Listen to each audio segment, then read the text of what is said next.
আমাদের কাছ থেকে লুকায় রাখা হয়েছে কি স্যার? আমাদের যে 7 জন বীর শ্রেষ্ঠ আছে তার ভিতরে একজন আমাদের ভাই বীর শ্রেষ্ঠ engine room artificial Ruhul Amin, সে মারা গেছে কিন্তু ইন্ডিয়ান এয়ারফোর্সের বিমানের গুলিতে। এই কথাটা স্যার কখনো বলতে দেওয়া হয় না। গত সরকারের আমলে 7 বীর শ্রেষ্ঠকে নিয়ে আমার একটা বই বেরিয়েছে, বাংলাদেশের বীরগাথা।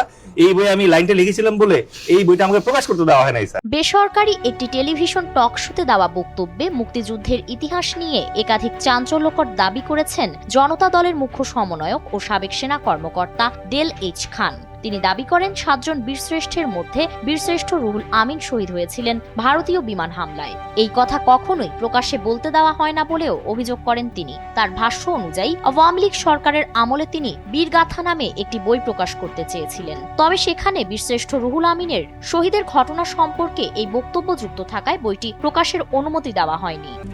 RICL TMX, যুগের পর যুগ স্থাপনা থাকে মজবুত।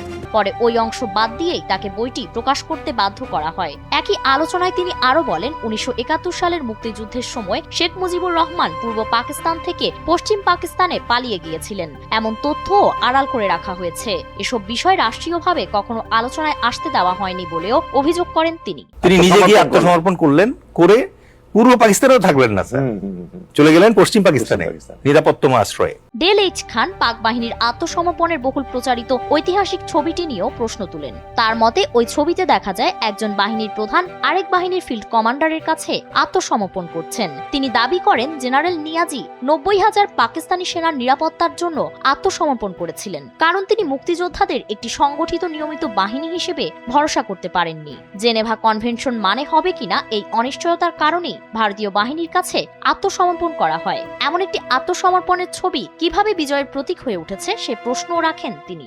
আমাদেরকে বারবার একটা ছবি দেখানো হয় যে ছবিতে স্যার 2 জন সেনাপতি বসা, যেখানে একজন জেনারেল নিয়াজি, টাইগার নিয়াজি, তিনি তার নিজের 90,000 সৈন্যের সুরক্ষার জন্য আরেকজন জেনারেল অরোরার কাছে আত্মসমর্পণ করতেছে, এই কারণে যে উনি ভরসা পাচ্ছেন না যে মুক্তিযোদ্ধারা যেহেতু এখনো স্বাধীনতা এবং একটা সংগঠিত আর্মি না, সুতরাং জেনেভা কনভেনশন মানবে কিনা সেই নিশ্চয়তা নাই। এখন একটা সেনা প্রধান মানে বাহিনী প্রধান আরেকটা ফিল্ড কমান্ডারের কাছে আত্মসমর্পণ করছে, আত্মসমর্পণের ছবি কিভাবে আমার বিজয়ের ছবি হয়?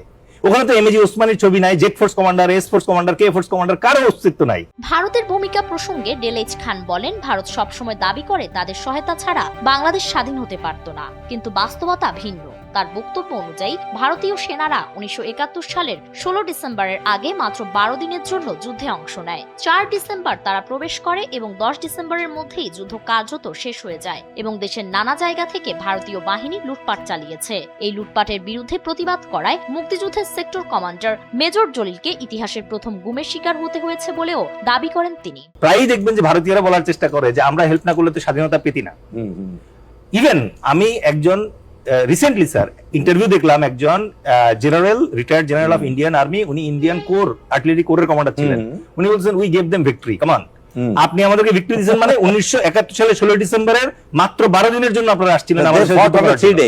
এছাড়া মুক্তিযুদ্ধের সময়কার আরেকটি বহুল প্রচারিত ছবি নিয়েও ভিন্ন তথ্য দেন ডেল এইচ খান। তিনি বলেন, একটি ছবি দেখিয়ে দীর্ঘদিন ধরে বলা হয়েছে পাকিস্তানি সেনারা বাঙালি সেনাদের মুসলমানিত্ব যাচাই করছে, কিন্তু প্রকৃত ঘটনা হলো ছবিটি তুলেছিলেন একজন ভারতীয় সাংবাদিক। সেই সাংবাদিক নিজেই একটি বইয়ে উল্লেখ করেছেন ছবিতে ভারতীয় সেনারা একজন রাজাকারের লুঙ্গির ভেতরে গ্রেনেড আছে কিনা তা পরীক্ষা করছে। এই তথ্য ইচ্ছাকৃতভাবে গোপন রাখা হয়েছে বলেও অভিযোগ করেন তিনি। আমাদেরকে একটা ছবি দেখানো হয় স্যার, যে একজন সৈনিক, 71 সালে একটা সৈনিক একটা বাঙালি লোকের লুঙ্গির ভিতরে উকি দিচ্ছে।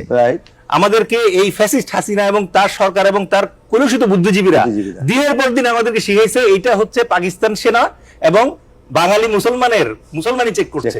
অথচ এই ছবিটি একজন ভারতীয় সাংবাদিকের তোলা এবং ভারতীয় সাংবাদিকের বইয়েই আছে যে এইটা ইন্ডিয়ান সৈনিক, সে একজন রাজাকারের লুঙ্গির ভিতরে চেক করে দেখতেছে যে কোনো গ্রেনেড আছে কিনা।